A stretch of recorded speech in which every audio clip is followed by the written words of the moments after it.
Kita berdoa. Terima kasih Tuhan Yesus buat segala kebaikan yang kami rasakan sampai pada detik ini. Kami akan memulai ibadah puasa kami Tuhan. Hadirlah di tengah-tengah ibadah kami dari awal, pertengahan hingga akhir. Engkau memberkati setiap yang pelayanan pada hari ini juga. Di dalam nama Tuhan Yesus kami berdoa dan mengucap syukur. Haleluya. Amin. Saya percaya kita sampai saat ini masih bersuka cita. Amin. Kita akan memuji nama Tuhan dengan lagu yang berkata, apa yang tak pernah dilihat mata.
Benar Tuhan, hanya Tuhan yang memampukan kami melewati hari-hari kami dengan penuh sukacita dan dengan penuh ucapan syukur. Saat ini Tuhan, kami akan mendengarkan renungan firman-Mu. Engkau perlengkapi kami Tuhan. Biarlah setiap apa yang kami bacakan dan apa yang kami dengarkan, kami diberkati Tuhan. Kami serahkan semuanya aktivitas kami Bapa.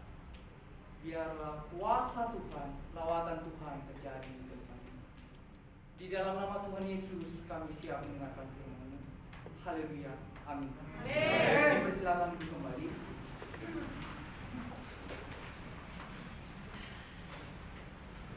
Oke, shalom. Shalom. Oh, jumpa lagi bersama dengan Cornelius. Oke teman-teman, saat ini pasti semuanya sudah merasa lelah.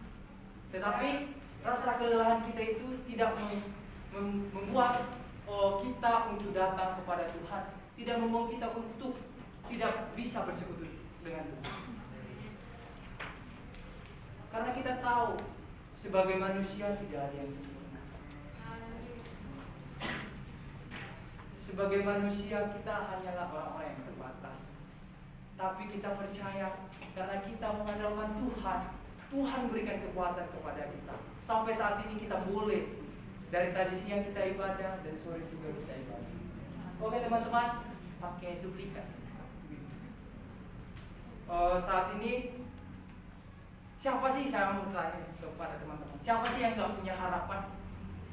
Ayo, siapa sih yang nggak punya harapan? Tentunya kita semua sudah punya harapan. Nah, tentunya kita semua sudah punya harapan. Berarti tanda kutip ada dong yang nggak punya harapan. Saya yakin, percaya kita semua adalah mahasiswa-mahasiswa di tempat ini punya harapan, punya tujuan tertentu. Amin. Nah, di samping harapan kita itu, apa yang perlu? Apakah kita supaya harapan kita itu tercapai kita hanya diam saja?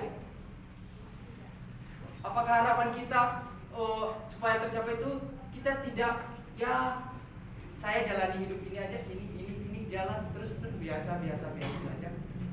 Tidak teman-teman. Harapan kita baru tercapai karena ada tindakan. Tanpa action, apa yang kita impikan itu tidak akan tercapai. Ada kata pepatah yang mengatakan ora et labora, bekerja sambil berdoa. Nah, kalau kita maknai itu banyak sekali. Banyak kali cara penjelasan maknanya dalam banget. Nah, untuk itu teman-teman, mari kita buka Alkitab kita yang terambil dari Roma 12 ayat 9 sampai 21.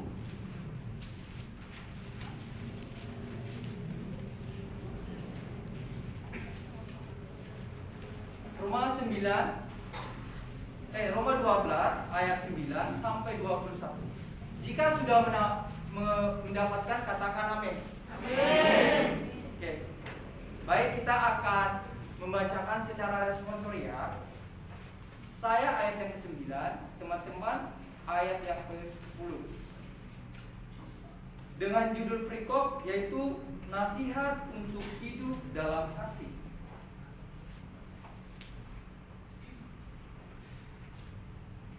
Ayat 9, hendaklah kasih itu jangan pura-pura, jauhilah yang jahat dan lakukanlah yang baik.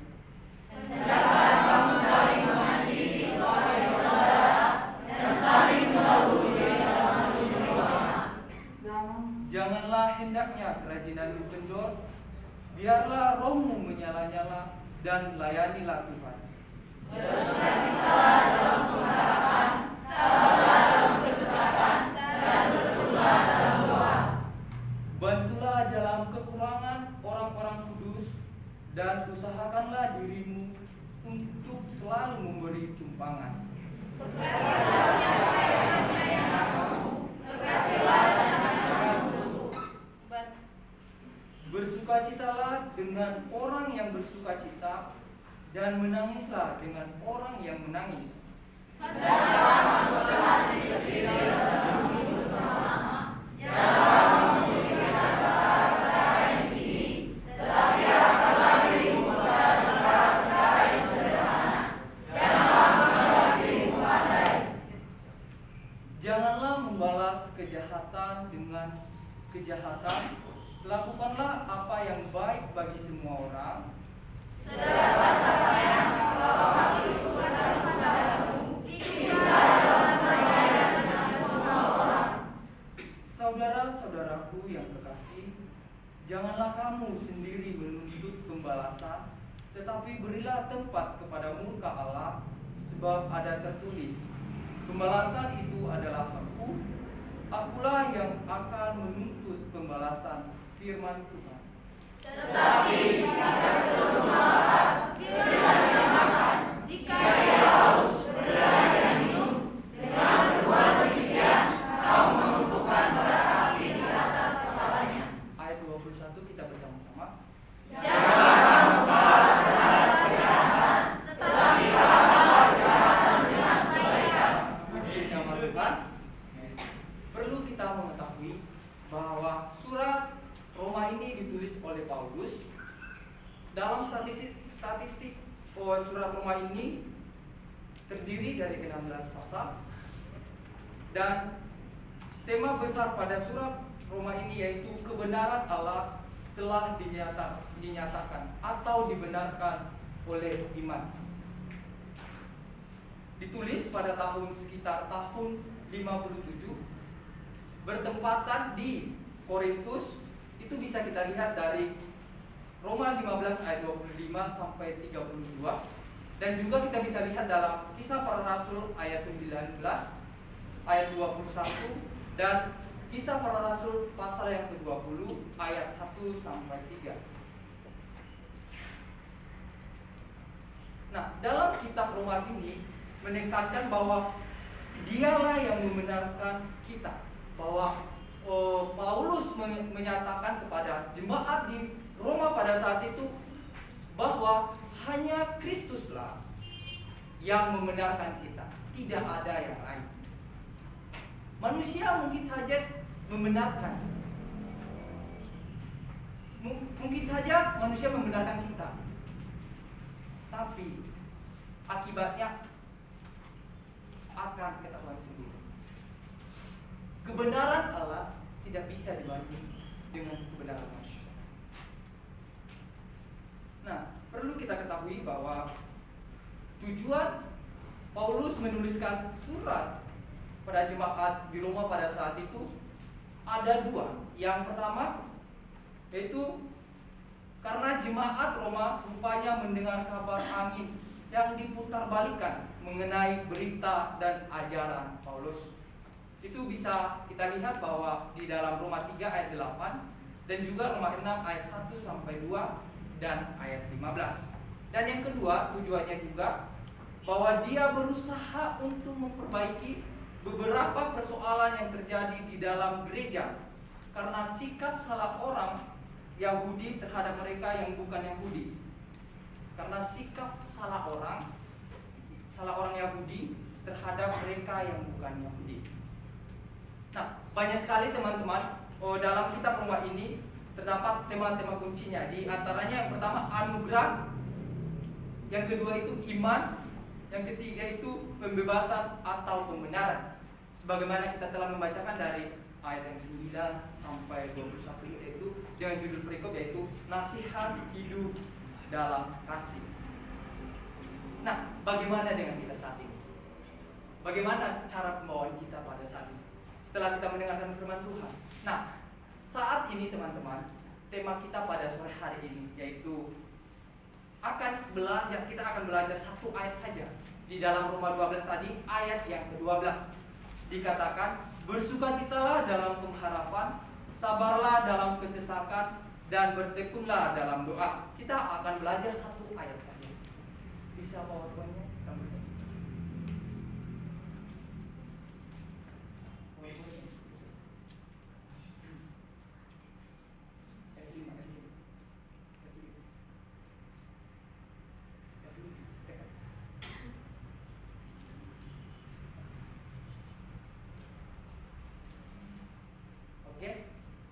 kita akan belajar satu ayat, yaitu dalam Roma 12 ayat 12.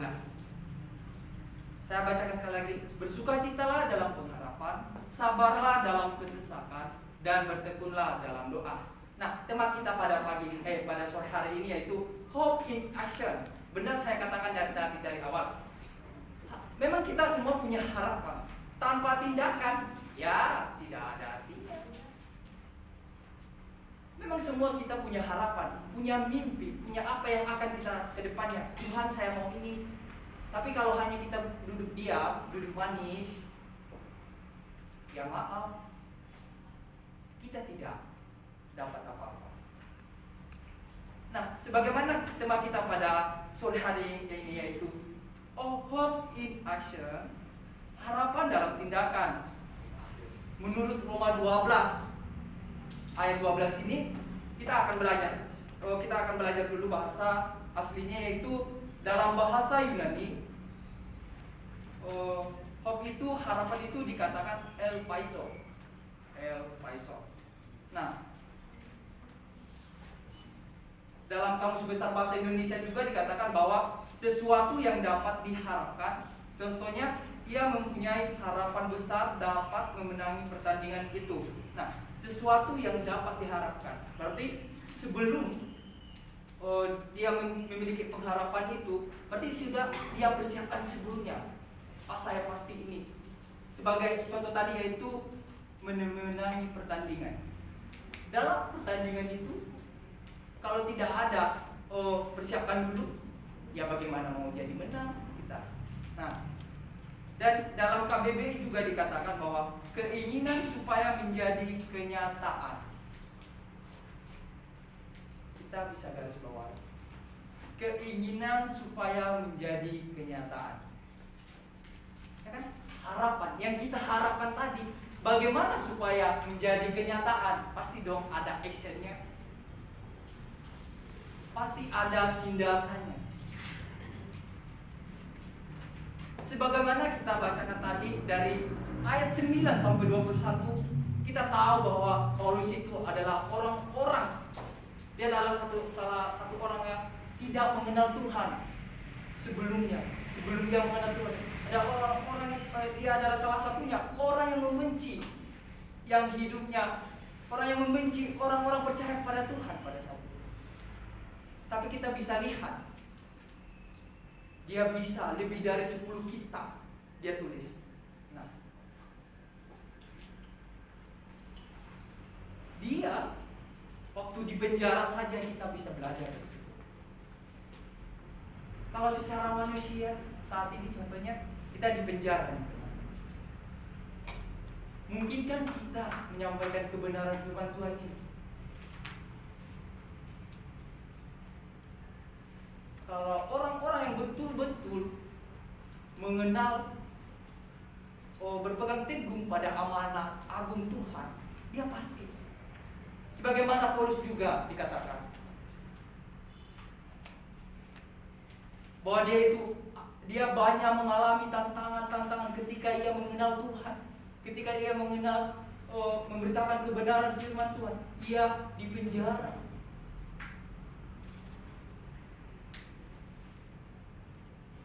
Nah, harapan dia supaya Injil, kebenaran Tuhan difirmankan, ia melakukannya, dia beraksi, action, dia punya action, punya tindakan, supaya harapan, apa yang mau harapan Tuhan, supaya dapat menjadi kenyataan.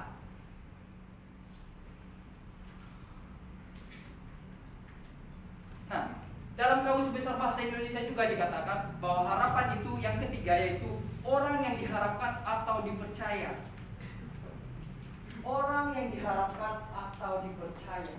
Contohnya pemuda harapan bangsa. Nah, ini bisa teman-teman cari di sumbernya, saya kasih tahu supaya tidak plagiat. Nah, yaitu orang yang diharapkan atau dipercaya. Nah, saat ini kita dipercaya nggak? Saat ini kita bisa nggak melakukan setiap tanggung jawab kita? Mungkin kita dalam melaksanakan setiap tanggung jawab, kepercayaan itu seringkali membuat orang kesal, mengeluh. Nah, saat ini teman-teman, jika kita mengalami seperti itu, mari bangkit. Jangan bangkit, serukan nama Yesus. Mari maju, nyatakan kuasanya. Nah, gini teman-teman, kalau udah kita berpegang teguh kepada Tuhan, melakukan setiap aktivitas kita kepada Tuhan, sebagaimana kita orang yang percaya kepada Tuhan, sebagaimana Paulus juga, apapun yang ia alami pada saat itu, dia tetap bertekun dalam Tuhan. Dia tetap bersukacita.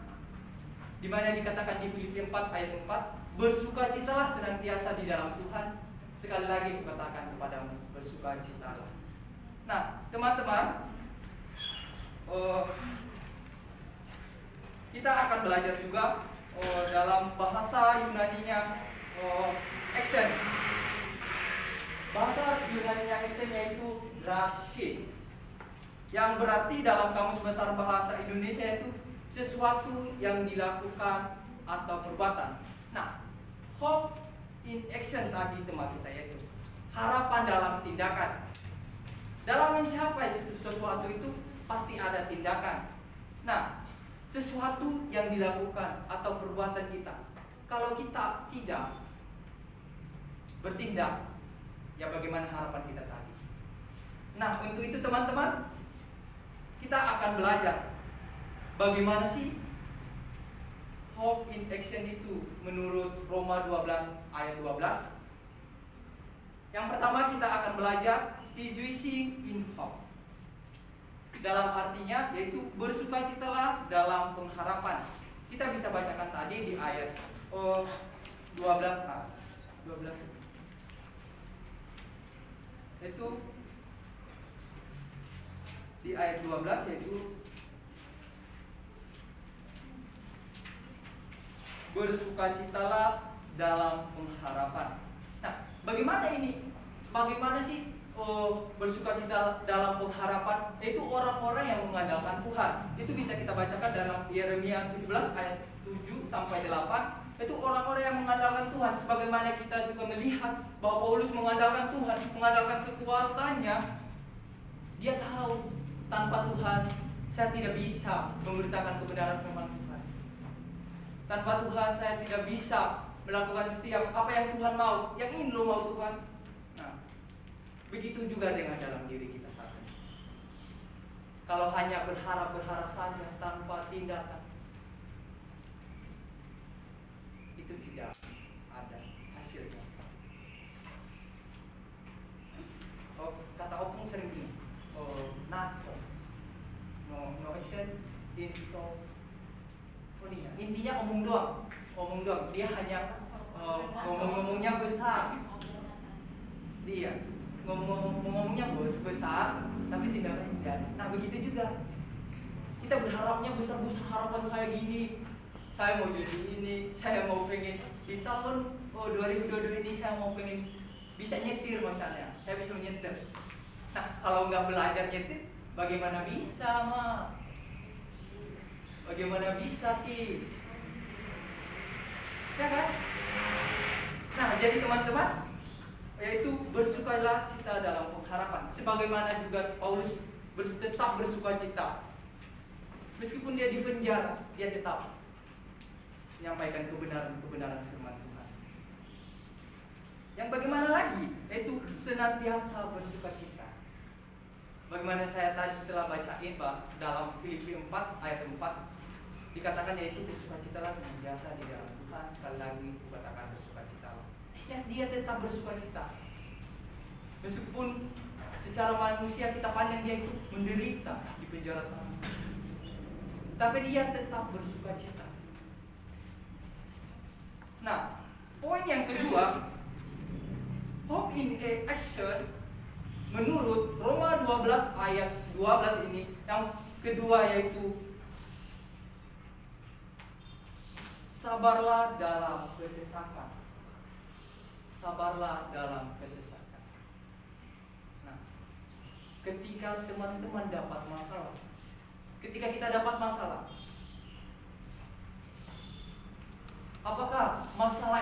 yang buat kita jauh kepada Tuhan? Apakah kita mengeluh? Tapi di sini kita akan belajar bahwa ada seorang Rasul Paulus yang namanya Rasul Paulus. Dia tetap bersabar dalam kesesatan, dalam menyampaikan kebenaran firman Tuhan. Pasti ada tantangan yang dia hadapi. Pasti banyak orang yang tidak suka sama dia, banyak orang yang iri sama dia.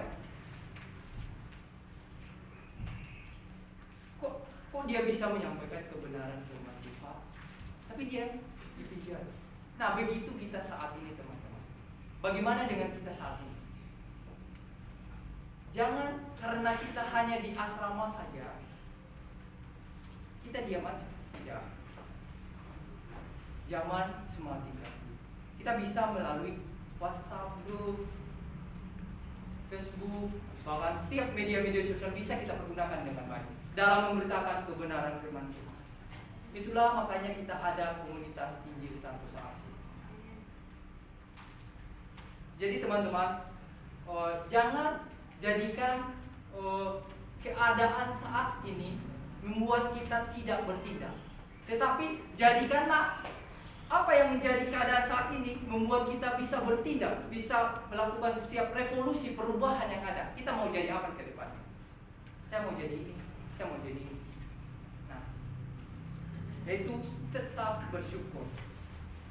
Oke, dalam poin yang ketiga kita belajar hope in action, harapan dalam tindakan menurut Roma 12 ayat 12 ini, yaitu yang ketiga, bertekunlah dalam doa.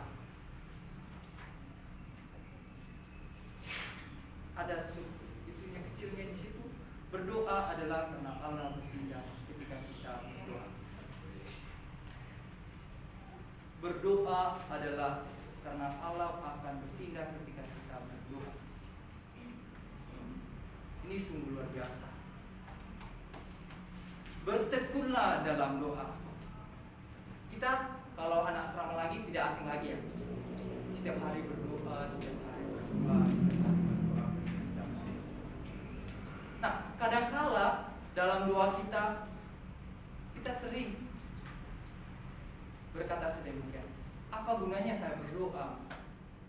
Tapi jawaban isi doa saya selama ini tidak ada. Tidak dijawab Tuhan. Nah, kita perlu, teman-teman sudah mengetahui semua bahwa dalam doa kita ada aturan mainnya. Kita tidak langsung gimana ya, kayak terburu-buru, tergesa-gesa. Nah, begitu juga Paulus pada saat itu, dia bertekun dalam doa. Dia atur schedule-nya gini, saya mau misalnya pagi saya mau doa seperti ini, siang ini. Nah, sebagaimana kita sudah melakukannya juga di tempat ini. Nah, dalam doa kita di situ Tuhan bekerja, bukan hanya dalam doa saja. Dalam setiap penyembahan kita, dalam setiap pujian kita, di situ Tuhan berkarya dalam hidup kita. Nah, aplikasinya dan penerapannya dalam kehidupan kita saat ini, teman-teman, ada rumus. Biasanya sih kalau saya khotbah ada pakai rumus, yaitu 2B tambah 1T. Yang pertama yaitu bersukacitalah, bersabar, tekun dalam doa. Puji nama Tuhan, demikian firman Tuhan, kita bersatu dalam doa.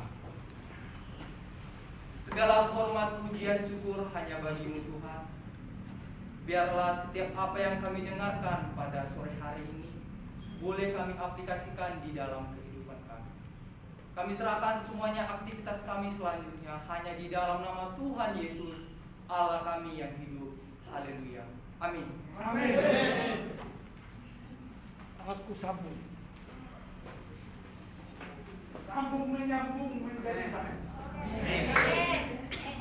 Dari Sabah sampai Merauke, dari Nianga sampai Pulau. Amin. Aduh, ini anak buka ini. Banyak kali sampai paunya dengan. Aduh, saya bosan pakai ini.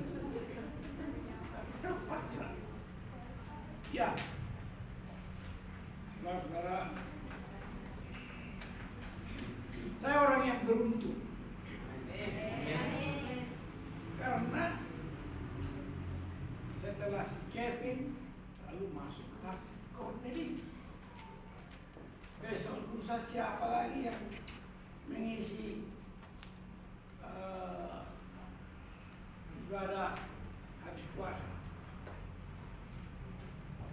Semua kalian jadi calon. Juga 100 kan? Hitungan saya kalian 100. Dan kalau yang 100 ini jadi, berarti 2 syafaat kita akan kita rasakan. Hari demi hari menjadi lebih indah. Masa wajah-wajah begini diam saja. Harus berani seperti Kevin, seperti Cornelius. Ini muka-muka yang ada di sana berbakat. Jangan nunduk. Kalau gadis-gadis itu tampakkan dirimu katanya. Ada itu di siaran Indonesia.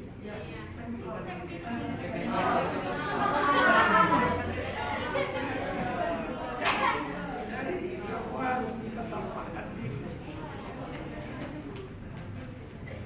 Ya kan? Saya aja udah begini masih menampakkan diri. Kalian ini kalau bukan hanya S2, S3, tapi jangan jadi esteller dan itu larut lanjut keadaan harus kalian harus nyata.